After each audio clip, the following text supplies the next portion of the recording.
Ô mort, où est ta victoire? Faucheuse d'épis, en saison verdoyante, nous rendras-tu un jour ce que tu nous prends? Mon cœur saigne comme un furmure en souvenir des joies paternelles. De courts instants, mais instants très précieux. Ô mon ami père, guerrier solitaire et infatigable, tombé sans murmure, que ton absence coûte des larmes amères aux Achéens. Bien, voilà un poème tiré du recueil, d'un nouveau recueil que je viens de publier aux éditions Graines de Pensée. Ce recueil est intitulé Nouvelles Odes, qui est en quelque sorte la suite des odes lyriques de mon feu père, le professeur Amélavi.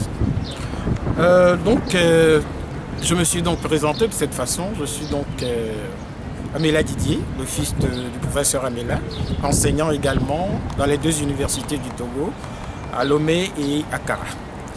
En fait, ce recueil est la collecte de deux histoires et de deux destins, un père et un fils. En lisant Nouvelles Odes, on retrouve la même thématique, les mêmes visions que les odes lyriques qui ont été publiées en 1983 par mon feu père, né en 1947 et décédé en 2007. Donc les odes lyriques ont été malheureusement un peu mal accueillies parce que les gens ont trouvé ce premier recueil un peu difficile à comprendre, parce qu'empreint de termes hellénistes, c'est-à-dire des termes grecs et latins, et aussi des mots un peu difficiles à cerner. Alors j'ai voulu, à travers ce nouveau recueil, les Nouvelles Odes, essayer d'expliquer les odes lyriques et surtout de prendre Nouvelles Odes comme une réhabilitation au posthume de mon père.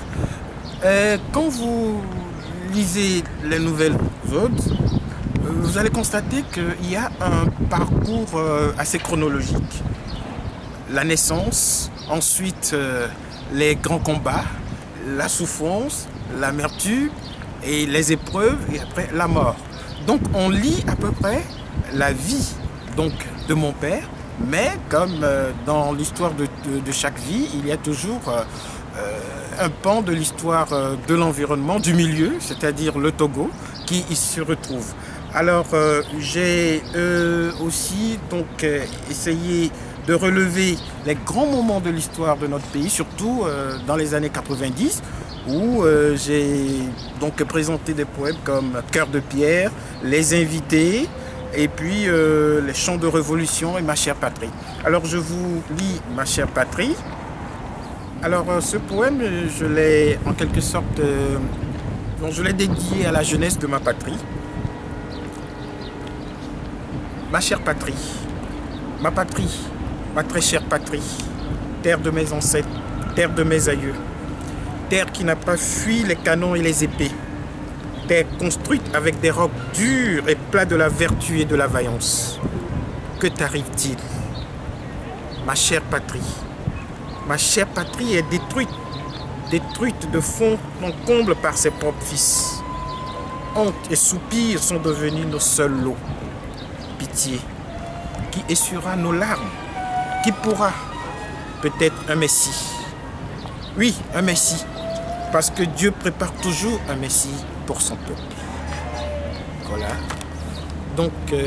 Ce recueil, vous pourrez le trouver aux éditions Graines de Pensée à Lomé, ou même ici à Paris aux éditions L'Harmattan.